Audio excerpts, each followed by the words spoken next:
Welcome. Thank you for joining us this afternoon for the Regulating Cryptocurrencies panel. I'm Teana Baker-Taylor, and I am the Chief Marketing Officer at CoinFloor. CoinFloor is the, you just heard from Mark earlier, one of the longest established cryptocurrency group of exchanges. We're tailored toward institutional investors. I'm also on the Global Digital Finance Advisory Council, and I'll let Simon tell you a little bit more about GDF.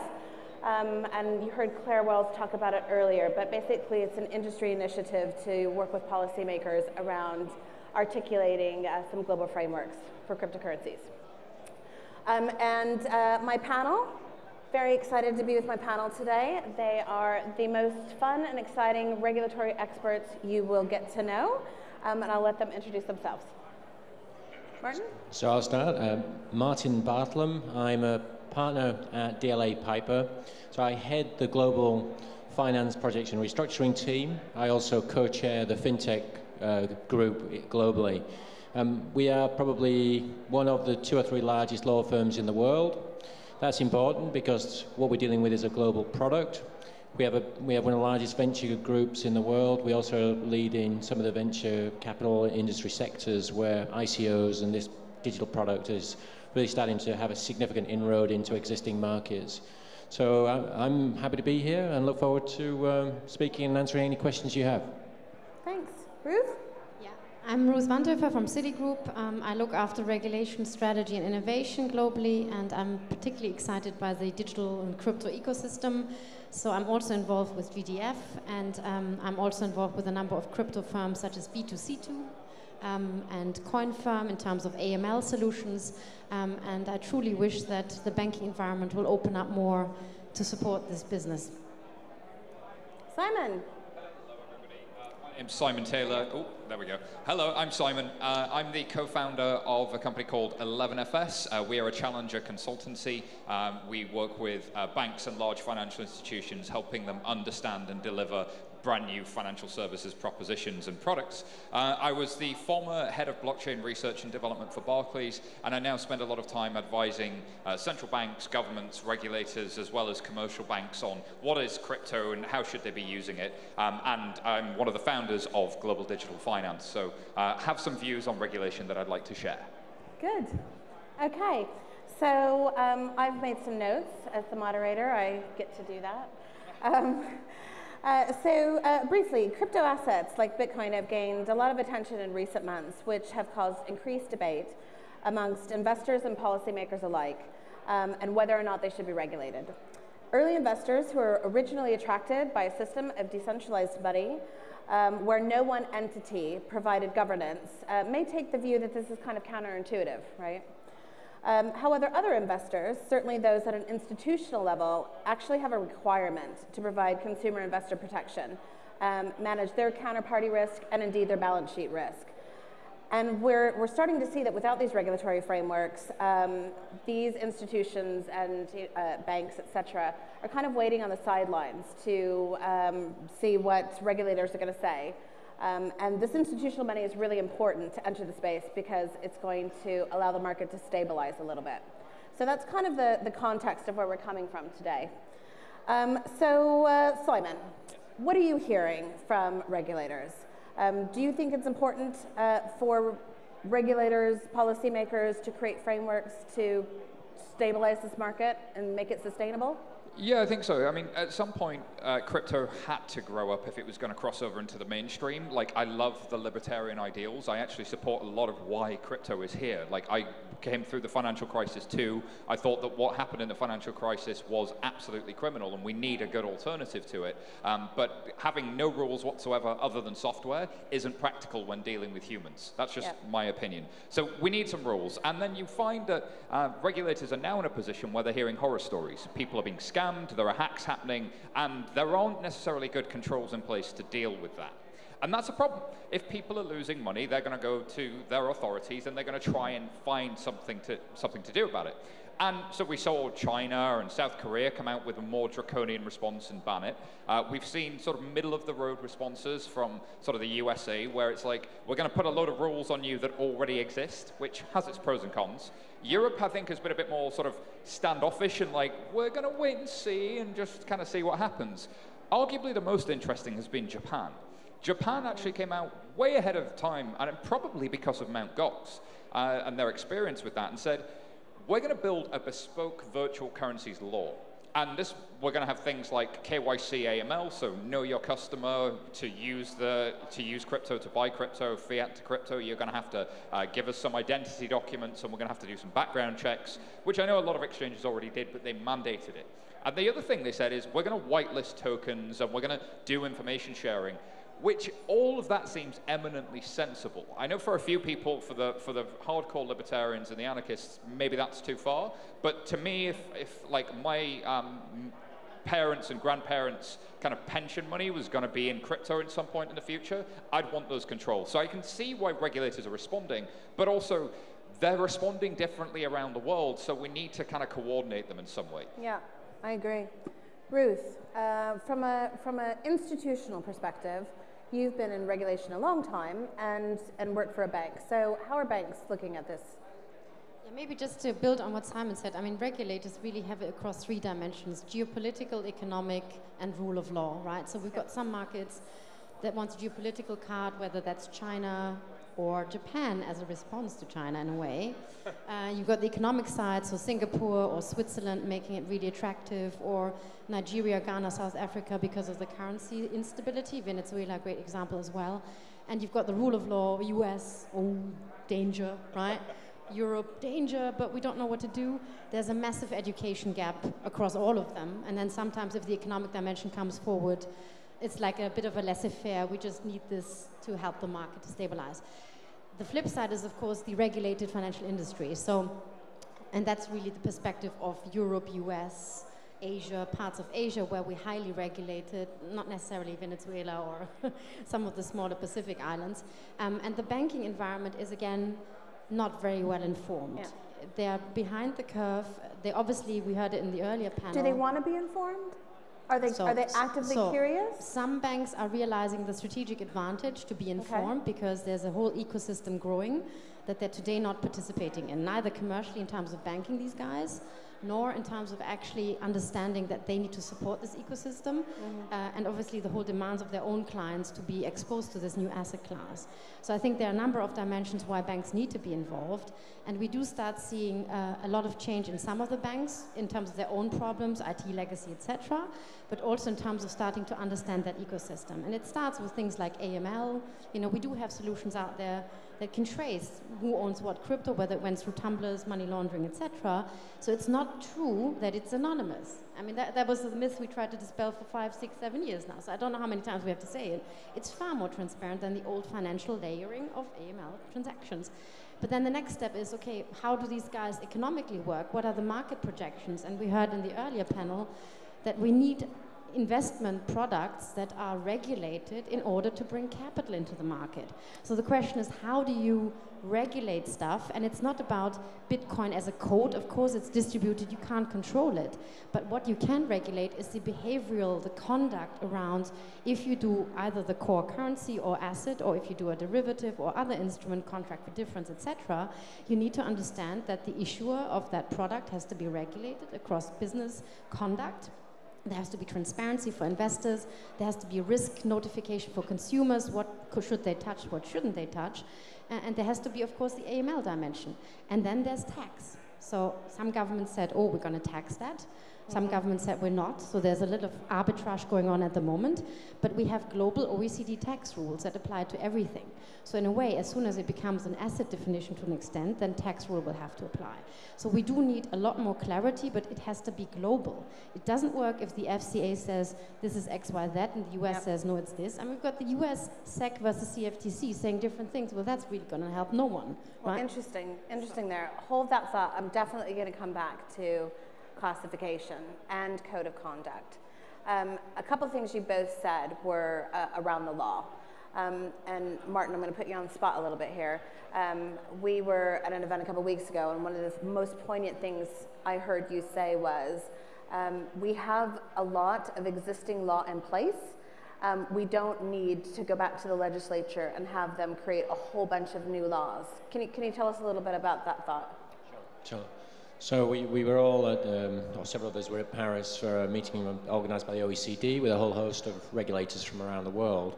And to be fair to the regulators, I think they're trying to learn as much about this business as the rest of us sitting here.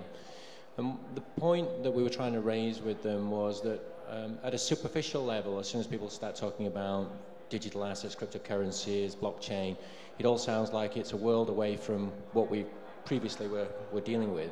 But in reality, when you actually analyze what those instruments are, they're either contract-based or asset-based, and actually their characteristics are often exactly the same as existing assets in the market, whether they're securities in the form of equities or e-money or debt instruments or derivative-based instruments or a base of contract, about a contract value which is traded around the market. So they're not significantly different in their essence from a legal perspective from other instruments that we transact in the financial markets. What I'm trying to get to with the regulators is an understanding of how they should be applying their existing regulatory regime to these types of instruments. I wouldn't for a second suggest that this is not a very complex issue. And I mean, just to build on, I mean, people often look at the distinction between a payment token, a utility token, or a security token, and that's the main distinction that they make. Is it a security? Is it not a security? If you look at European legislation and global legislation, there's a whole host of additional requirements that you've got to think about. You know, PSD2, e-monies, peer-to-peer, GDPR, deposit takings, all the banking regs. And for each of these issues, you've got to work out whether it actually falls in or outside the regulatory framework for each of these, let alone whether it's a financial instrument or a security for the purpose of UK, EU, or US regulation. So when we come to this discussion around different countries are starting to put rules in place for blockchain, I do get concerned because I'm doing many issues where I'm looking at multiple jurisdictions, and we take Japan for example, which jumped in early with a apparently positive framework. Yet when you actually get into the rules of what they do in Japan, if your instrument is caught as a virtual currency under the definition, you may well be required to hold half of the entire amount that you raise in a deposit with a local institution. So the actual ability to utilize the monies that you've just raised are now restricted, and the potential cost of carry on that can be incredibly negative. So what appears to be a positive movement from a regulatory perspective can ultimately be a very bad economic result. And when we see that with the smaller countries, whether it's Malta, Gibraltar, and a host of others, are putting together rules for to be positive about the use of these instruments.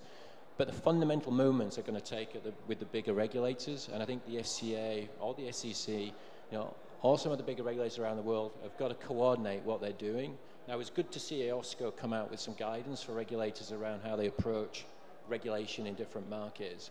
Now, at the moment, it's just guidance, and again, I think that's good because what we don't want are firm rules at this stage, mainly because these guys don't necessarily know how they want to regulate this, and whether the existing regulatory regime is sufficient to protect investors. And I think that lack of knowledge is the key point, right? Lack of knowledge equals fear. If I don't know a thing, I can be scared of it. If I know about it, it's a lot harder to be scared about it. And I think in the last 6 months, what you've seen is policymakers and regulators come up the knowledge curve really quickly. If you go back to the G20 in March in Buenos Aires and you look at the statements that came out of the Financial Stability Board, or you look at the statements out of the Bank of England just before that, interesting things started happening. They stopped referring to cryptocurrencies and started calling them crypto assets. To me, that's a sign that you're starting to get it, because actually most of these things behave nothing like a currency and behave an awful lot like an asset, and various different types, and they're all sizes, shapes, and colors. And then you start to see, well, is it going to impact materially the global economy? And you go, well, no, it's far less than 1% of the global economy. It doesn't have material impact. And then suddenly the fear starts to drop out of it, and it becomes much more of a practical conversation about, okay, so what is the right balance? And I think Martin's point is a really good one, which is you're always trying to strike the balance from a regulator's perspective, I imagine, of over-regulating and possibly creating commercial conditions that don't work, but creating legitimacy.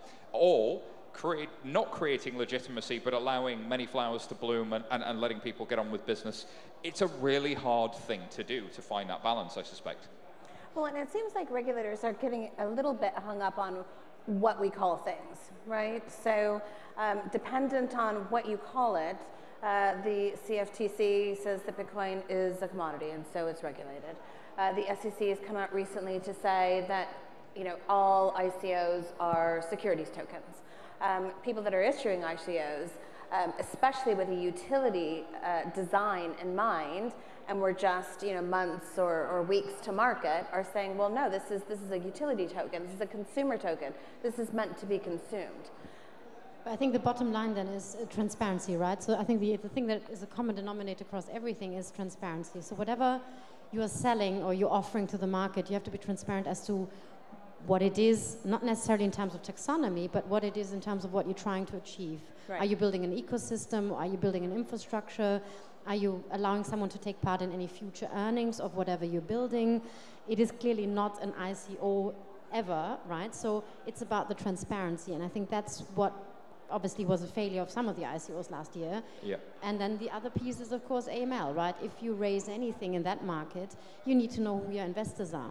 Well, I think that's where the code of conduct that you were referring to comes in. Yeah. So, I mean, I'll ask you all three. Do you think that that a globally consistent code of conduct would be helpful for policymakers, and is it achievable? Can it be done? Let's examine why that might be needed, right? So if you think about crypto asset, the value of a crypto asset is that it's borderless, that I'm not tied into one jurisdiction, that I can trade 24/7, and potentially I can access global liquidity pools. Exciting. Except, who sets the rules for that? Is it the US? Well, no, because China might not like that, and Europe might not like that. So you've always had capital forming inside of a jurisdiction boundary.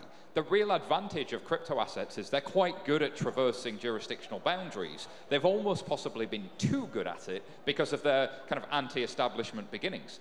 But there's probably a balancing point. But we do have previous here. Like, it's not the first time we've had a problem with an asset class that we've then had to fix as a global community.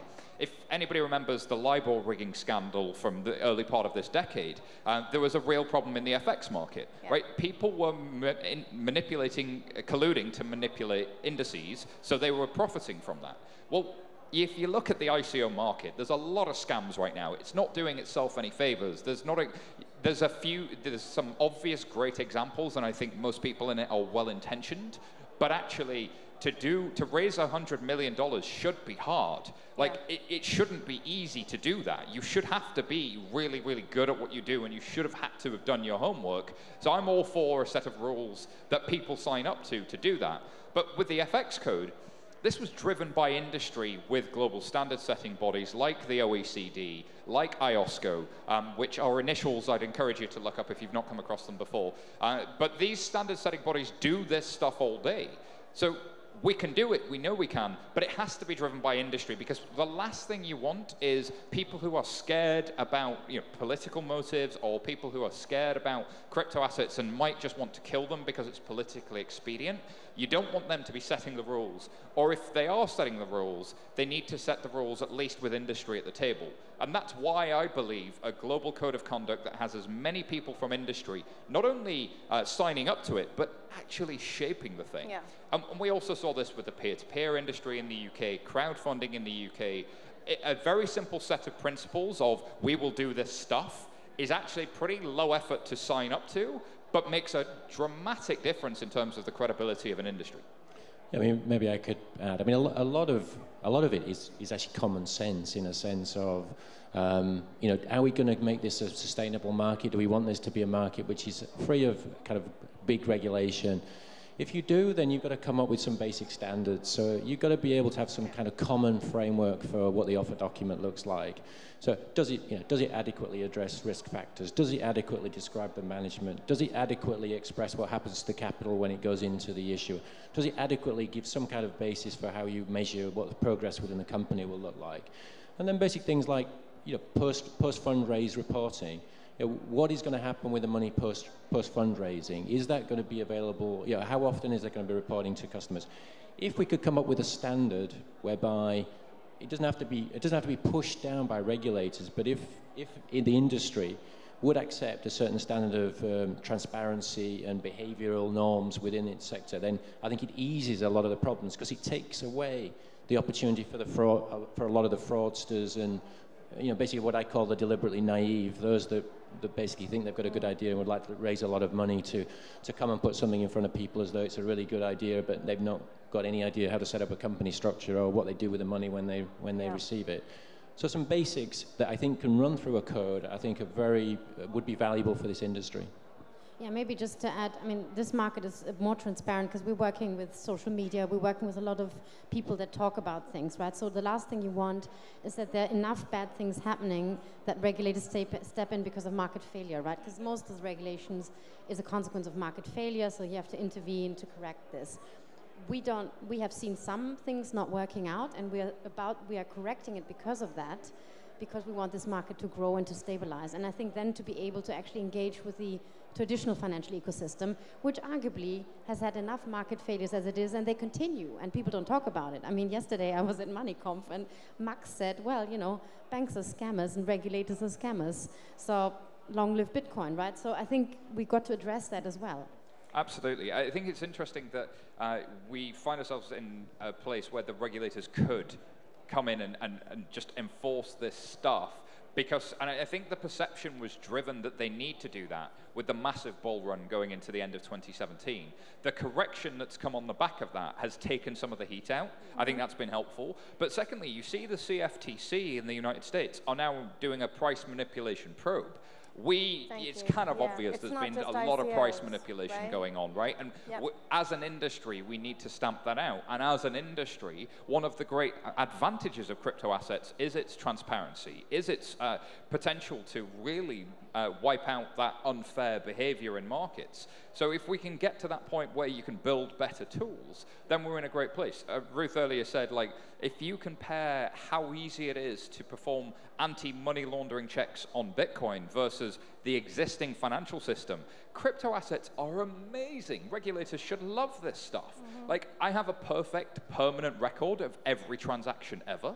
That's amazing. Yeah. If I was trying to trace money laundering in the existing financial system, I have to go ask for information from 7 different banks, 8 different banks, and they all have a different address and a different person's name, and none of it makes sense. Versus Bitcoin, there's the transaction. Maybe it went through a mixer, but that makes me even more suspicious about it. And by the way, the records there are permanent, and they're never going to go away. Laundering money through crypto is a great way to get caught. So, I often think, well, why aren't we promoting the benefits of that? And why aren't we then having the serious conversation that we need to have also how do you balance privacy with that? Because that's a really important point. And if we can do that, I think we can actually make a better, fairer, more inclusive financial services system. Well, so one of the things that the panel before us talked about was the price manipulation that happens in a regulated market with crypto futures. And they are not necessarily regulating the indexes that the prices are settled against, right? So here's a place where you've got some regulation, but still it's not maybe potentially fit for purpose, or the products aren't quite fit for purpose. So, where are these regulatory gaps that we can potentially solve for today? Or what is it that we should be recommending to policymakers to look at now to start to create that sustainable market, so that our libertarian friends don't lose what they set out to do, and we start to see capital investment from institutions enter the market? What should we do next? Do you want me to say that? I mean, just to give some examples, I think the things that are already changing. So we've already got the 5th Money Laundering Directive, which will bring in certain rules, which will really affect the exchanges and probably lead to most exchanges that are even doing crypto asset business being required to be licensed. And once you get the exchanges licensed, then you bring in effectively an enforced code of conduct for the exchanges. If the exchanges become subject to regulation, then the gateway of money into the main financial system is then effectively regulated, and it takes away one of the gaps, which has driven concerns in the sector, which is how do you protect the mainstream financial sector from having unprocessed, unchecked monies going through the main system. Yeah, I mean, I actually agree with Simon totally that the actual level of the quality of AML KYC in the normal banking system is absolutely terrible. I mean, I can't believe it protects anybody from anything. Well, and also, I mean, I hear this often from people. What's really great for money laundering and for criminal activity? Tell us, what's great for it? In terms of cash. Oh, cash. I mean, the cash would be Cash is amazing. your best It does tool. a great job of doing those things. So if you look at the UN numbers, so the UN put out an estimate that every year, and I got this from Powell at Confirm, sorry. Sorry, I got CoinFloor on the brain. That's okay. It's too many, There's a but lot of coins. every year the UN estimates there is about $2 trillion of money laundering. Yeah. Of that, we detect 2%. Of that, we report and try and enforce against 2%. Of that, we successfully prosecute 2%. So it is woefully inadequate as a system based on the UN's own estimates. Whereas if you look at the elliptic studies or the Chainalysis studies, the overwhelming majority of use of the major crypto assets is for trading or hodling, right? I mean, that's what people are doing. Some people are using dark markets, but actually, if you look, I did some analysis, so this is me reading the tea leaves, but there was a guy from Europol who said they estimate there's around $300 to $400 million of money laundering coming through the crypto assets markets. In a $500 billion industry by market cap, if those numbers are right, you can question the maths, but if that's right, that's actually less than you see in the mainstream financial services. That's napkin math, but I think it's an interesting indicator. So how do we I think get law people enforcement to is a understand key pillar here, because law enforcement can actually help us to get the regulators on side. Because I've been working for more than 3 years now, every year on the Cambridge Financial Crime Symposium with law enforcement to educate them about how the market works and what tools are available to trace stuff. And initially they thought, oh, everything is bad in that market and it's all hidden, and then they actually could find the FBI agent who stole their own crypto seized from the MJAC, you know. So actually, law enforcement is seizing its own colleagues when they misbehave. So that is a key leverage to talk to regulators as well. But I think your earlier question on what are index, you know, the scamming, etc.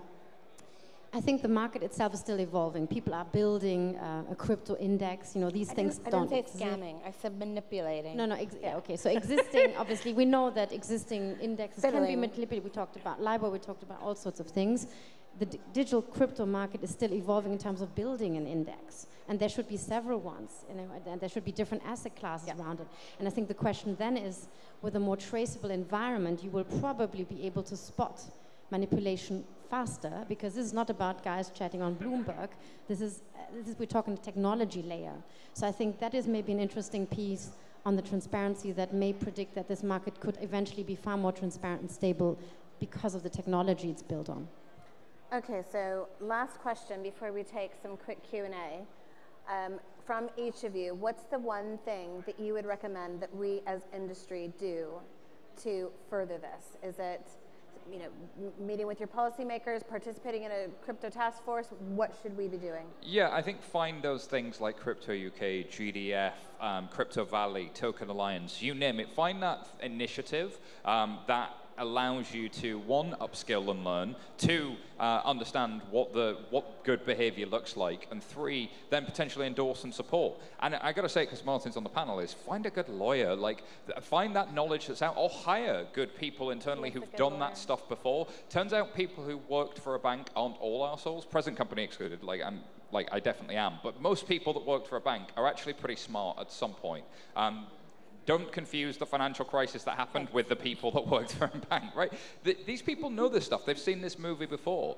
So to me, it's, what are the things you can get behind and support? What are the things you need to learn? And therefore, what practices should you be signing up to, and who should you be having conversations with? So it's not one thing, it's 4 things, but maybe that's all the same thing, who knows? Ruth? So on top of the 4 things, which I obviously agree with, I think get engaged in helping the ecosystem to develop, to become more stable. So work on index initiatives, try to get the bank industry to think about custody solutions, which is obviously starting with Nomura, but there should be more. It's about experimenting to try to find the right recipe to address issues that we have in that marketplace, transparency gaps, authority gaps, authentication gaps, etc., in order to basically build that new ecosystem. And you can make analogies from the financial industry, but things are different. So you can't just come in as a bank and say, oh, it's going to be exactly the same, because we don't want to rebuild the same thing in crypto, right? Absolutely. So we want to actually keep maybe some of the libertarian ideas because they were the right ones for the sharing economy. And I think that has to be the mindset, which means involve people that have that mindset and not the me guys, right? And I guess from my perspective, I mean, I think it's a mixture of continuing to try and to try and work with people across the community about educating towards what the risks and the difficulties and the challenges are, being very clear. And one of the things I most often hear is, people may hear the words, but they don't necessarily understand what are being said in this space, because there's a lot of complexity around it. So being very clear about what it is in terms of what the potential liabilities are, criminal or civil liabilities, the difference between utility tokens, what that really means, as opposed to a security token. And also just what the process is if you're actually going down a particular route, so that people really clearly understand, rather than coming in with a very set idea as to what it is they want to achieve, and just want somebody to find a way of doing, to telling them that's okay, which was very much the 2017 approach. I do think there has to be enforcement. Obviously, that's the view that the US has taken. They've gone very strong now down. Right, we've got to tell people that this is not acceptable. We've got to make some fairly clear statements that after a certain cut-off time, we're going to start prosecuting people effectively. I think some of the countries outside the US are going to have to take a more aggressive stance with some of the behaviors. And that's not because I want to see this industry knocked back. It's because I want to see this industry thrive and survive. And some of the really poor, and I don't think they were fraudulent, I just think there's some really poorly thought through, badly produced, people who didn't take legal advice, didn't take any advice, just thought, I'll set up a site on my bedroom computer, and if I can take 10 million from the public, and I might be good and make something out of this. That's the sort of stuff that regulators are going to get really upset about. Nobody needs another shitcoin with a copy and paste white paper. Like, we don't need that. Like, frankly, and if there are good behaviors that help get rid of that, then great. And I'm all for that. Okay. One other point, because I think we didn't really address the elephant in the room, which is, when is it a security and when is it a utility? And I think that's a really hard thing to try and wrestle with, because actually it's really easy if it's Bitcoin, because there's no obvious issuer. There's no obvious organization, body, individual that went, this is the thing I'm creating, here you go, you can have it. It's like, no, it just sort of comes into being, and most of the Bitcoins are then mined. It's a bit trickier when you have a foundation that issues some and then they convert and then they turn into something else, or you have a legal entity that does and so on, or individuals that gift it to that legal entity and so on. That's more difficult. But what I'm hearing now is people talking about this grace period, because actually you can see that many of these things could have utility if they were adopted.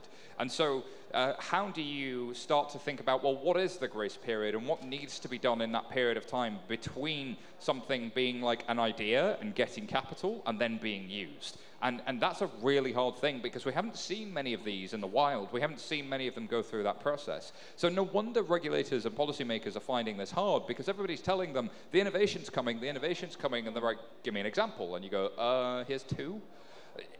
They're still maturing, right? It's too early to regulate some of this, which is why best practice code of conduct is the only way to do it.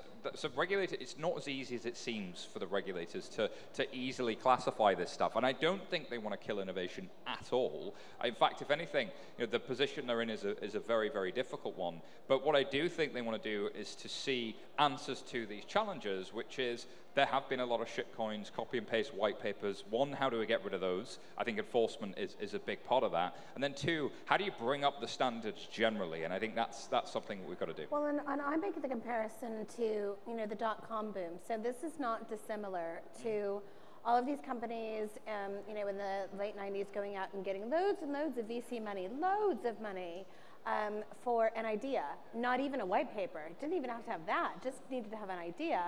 And a lot of these companies didn't do well, and a lot of these companies became, the GAFA companies that we have today. And a couple of weeks ago, I was having a discussion with somebody who has one of these very large digitally based companies, and his belief was that everything should be a security. All ICOs are securities. And I challenged him then and said, if you had had those rules placed upon you at the time when you launched your firm would have never got off the ground. So the method of raising capital is different. I think the primary challenge that we have is when working with a VC, you would have a VC team, a deal team, a bank team. You had institutional investors, and so there was that kind of governance and rigor. So it's just a matter of trying to potentially, not necessarily mimic the process, but some of the governance.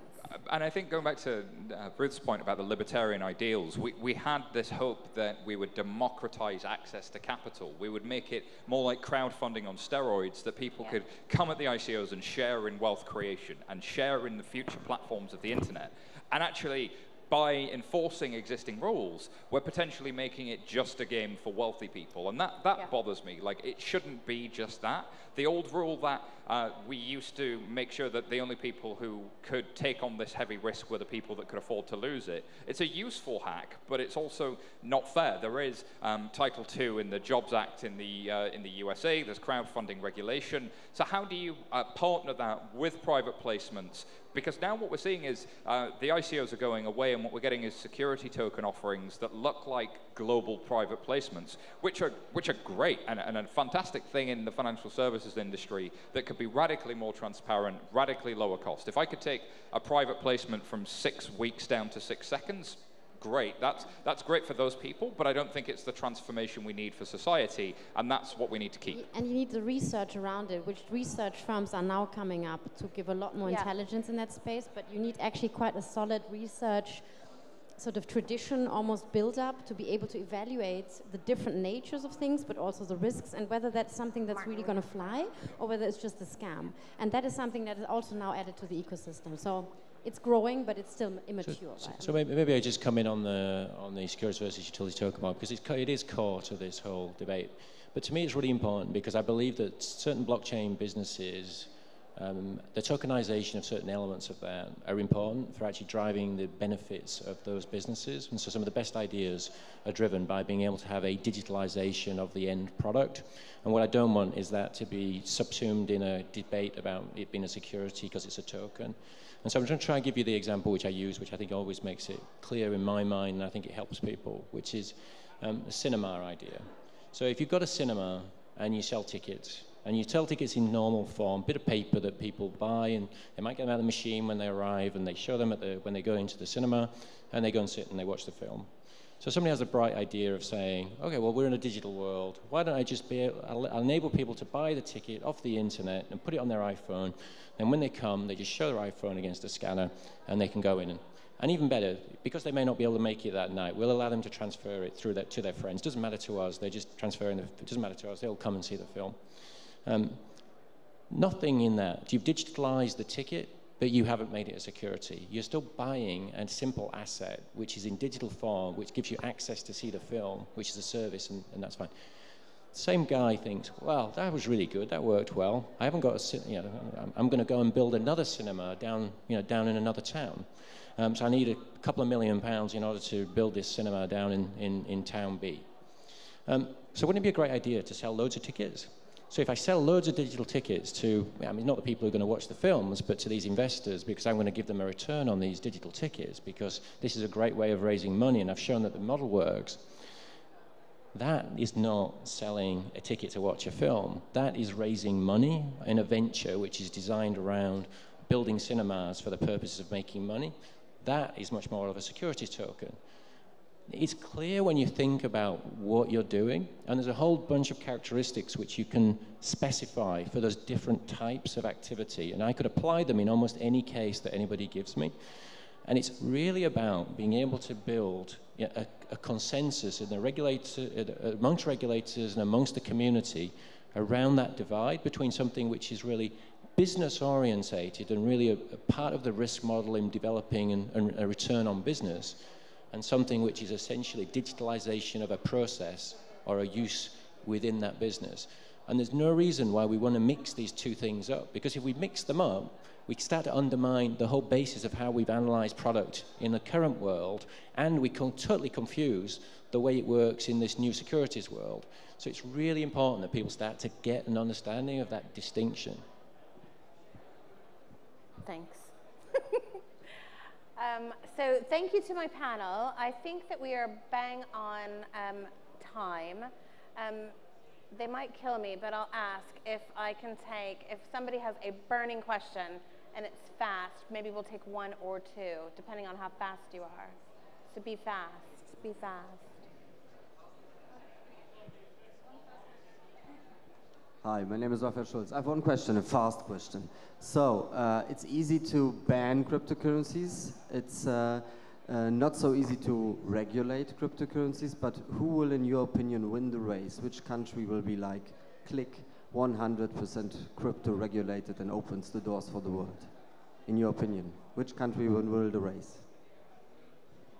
What?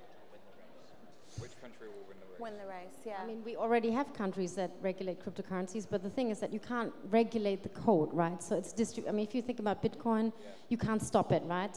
You know, machines will be turned off in this country, but they run in the other country, and people can still participate in it, yeah, right? I agree. It doesn't matter which country. The risks we've seen are not in the Bitcoin code. The risks are in the on and off ramps. So you regulate on and off ramps, and that's a code of conduct and AML stuff. But And if I regulate it, what bit of it do I regulate? And there's already a lot of other regulations and legislations that cut across it. So it's complex. There's no such thing as 100% regulated. What you're really asking, I think, is when will it feel legitimate to policymakers? And that's a different question. And that's going to take some time. Like, asset classes take time to start to feel normal to these people. But it will come with education, and I think the more industry engages with regulators, which I know it's doing a lot of, and the more it demonstrates its own best practices, the better it will do. But these asset classes are global. I don't think one country will say it's perfect. Like Malta doing it is lovely, but actually they haven't made it okay everywhere in the world and managed all of the liquidity. The USA could do it, and you still wouldn't solve it. You've got to deal with the fact that it's global. So I don't think you can have 100% of anything when it's that complex.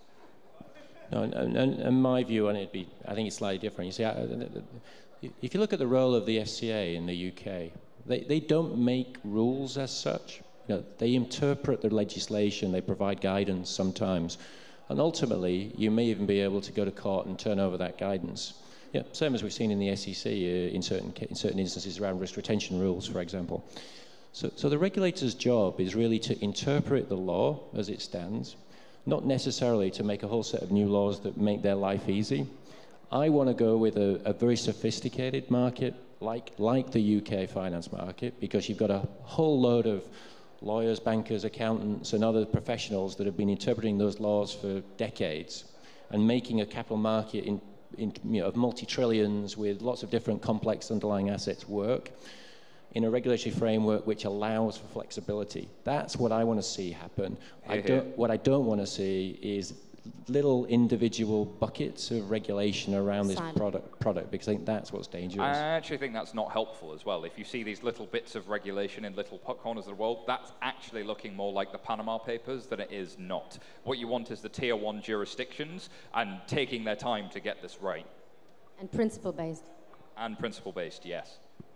Well, I will deepen this afterwards with you guys.